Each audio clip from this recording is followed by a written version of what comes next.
Alright guys, welcome to the channel and thanks for tuning in. Today we are going to be working on the Pro4 Sc10. After taking the arm ascending out the other day, there's a lot of difference between the shock setup. So that's what we're going to be tackling today. We're going to tune the shocks. We're going to put 400 oil in the front and 350 in the rear. We're going to also be sticking a Hobbywing system in it. We're going to be putting a 3700 kV motor to replace the 3300 stock motor in there, and we're also going to be putting a 120 amp Hobbywing ESC in there. So we're going to start off by ripping the electronics out, get that motor in there. We're probably going to have to use a different pinion because the motor shaft on this 3300 kV motor is a 3.2mm and the 3700 kV motor has a 5mm shaft. Now we also know that the motor is a little bit longer, so we're probably going to have to move things around a little bit in there, but hopefully we'll get it in and everything will work out sweet. So let's get stuck in, boys. So here we go, stock system, that 3300 kV motor. The 3700 is slightly longer, so we're going to have to move the ESC over a bit, but I'm hoping it's going to be all right in there. Nothing wrong with this setup, it's a pretty decent setup, but I like my cars to be on the edge of what is sensible, so we're going to whip that out. Some people complain about this motor mount, this motor plate bending, but on something like this it's not really a basher. I can't see there being any problem, so I'm going to whip the electronics out. We're also going to install a fan, either a single fan or a double fan if we can get it in there. But yeah boys, I'll strip that motor out and then we'll come back and that'll be done.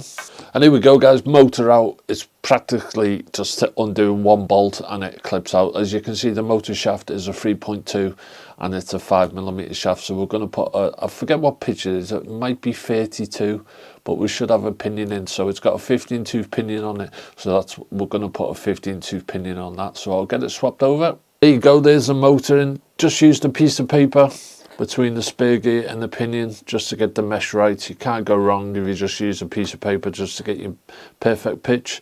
So yeah, motor's in, 15 tooth pinion. As you can see, it's pretty close to this ESC, but this ESC has got a similar footprint to the Hobbywing one. So hopefully, yeah, we're going to be able to fit that in, I think. Hopefully. Won't know until we try, boys. Yeah, hopefully we can get it in sideways. Yeah, it's going to be tight. But yeah, boys, we'll whip it out, get that stuck in. There you go, guys, motor and ESC in place. I've put the wires all the way around to the side because I'm hoping to get this on there, which is a Surpass Hobby double-headed fan. And that should go on there perfectly, boys. So this is proper going to take it to the next level. And there you go guys, that fits like a glove. The only way that could be better is if I got planning permission. But yeah, that double-headed fan there is going to keep that motor nice and cool. This car is going to have so much go in it. So yeah, awesome stuff. We'll just get a battery in it, check the mesh sounds all right, and then we will start on the shocks. And here we go, power it up. Oh yeah boys, them fans. Probably I would have upgraded the servo, but it's a bit of a waste in something as small as this, but boys, that is going to be rapid. And there you go boys, there's the electronics in. One thing that doesn't go in favour for this RC, this receiver box is incredibly small, but there's not that much space in there with that centre shaft going down the middle. So yeah, this is nice. I think this is going to perform nice. The only thing we need to do is just set up them shocks because it's just not soaking up the bumps like it should. Yeah, might be better suited on sand or something, this. Bouncing along. Right guys, so in the book it says that this car has 40 weight oil all around. 40 weight converts to 500 CST. Now I think that's a bit thick. It doesn't state what oil is in these upgraded shocks, but yeah, 500 all around. So we're going to go for 400 in the front and 350 in the rear. 6.5 hours later. Right guys, let's start these shocks. I've had a bit of a change of plan. I'm going to put 350 in the front and I'm going to put 300 in the rear, because yeah, it's a lot stiffer than where I want it to be. You never really know what oils you're going to put on till you try and then put your spring on, because it also depends on your spring rate. From what I've learned from my racing days, yeah, I was all right doing shocks. I've done shocks on my B7 4.2. All right, I struggle with the four-wheel drive. But yeah, boys, so we'll get the shocks off this and we will get them topped up with oil, and hopefully it'll have a bit of a nice feel to it. So I'm going to do the front ones first. There's too much, yeah, the oil just feels too thick for them shocks. So we'll open them up, get some 350 in there, and it all should be good. So I'm not sure what these shocks are, if they have a diaphragm system or what. But yeah, got a diaphragm system, so it's really easy to bleed. So yeah, we'll get them drained.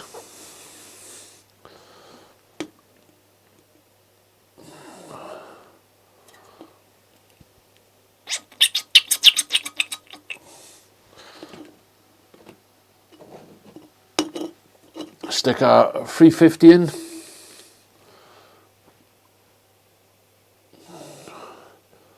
Leave it for a moment to all the bubbles to get out.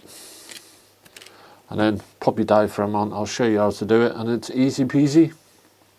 So while you're waiting, just gently up and down the shock a couple of times just to shift any bubbles that are stuck in there.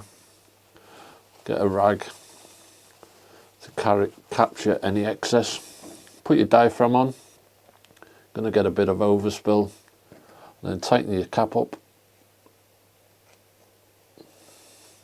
Don't tighten it all the way down. Just nip it up and then compress your shock. Gently, not too quick, and then tighten it up. And there you go, boys. So I'll do the other one, same process, and then we'll give it a feel test.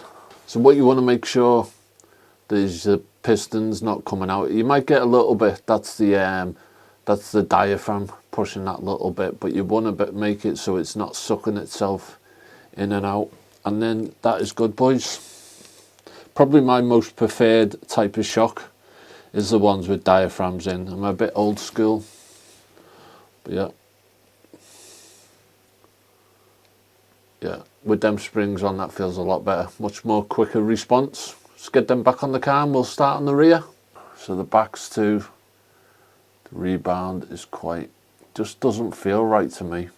So we'll get them opened up and stick some 300 in there. Just do one first, just to make sure it feels all right. Same process as before.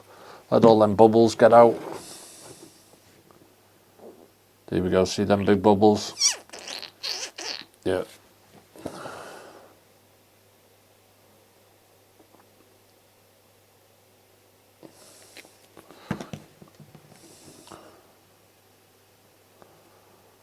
Still a few coming up.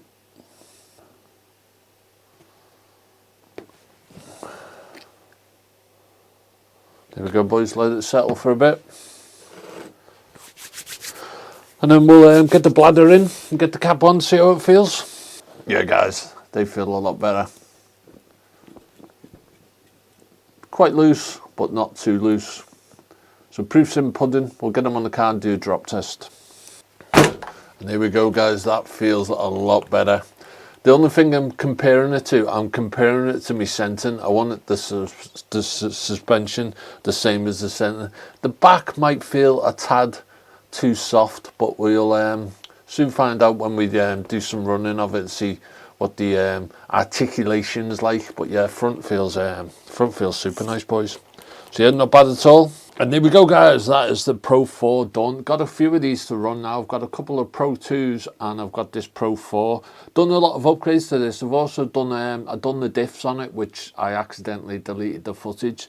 So this has had a complete overhaul with that 3700 kV motor in it, and that fan yeah, man, I think this is going to be a nice setup. It was definitely too hard, the suspension, so I'm glad I'll give it a run. Struggling a bit at the moment to get out because the UK weather is like really bad. There is ice everywhere, but I've got a few days off next week, so hopefully we will get out with some RCs and I'll bring you some new videos. As always, guys, thanks very much for tuning in. See you in the next one. Oh yeah.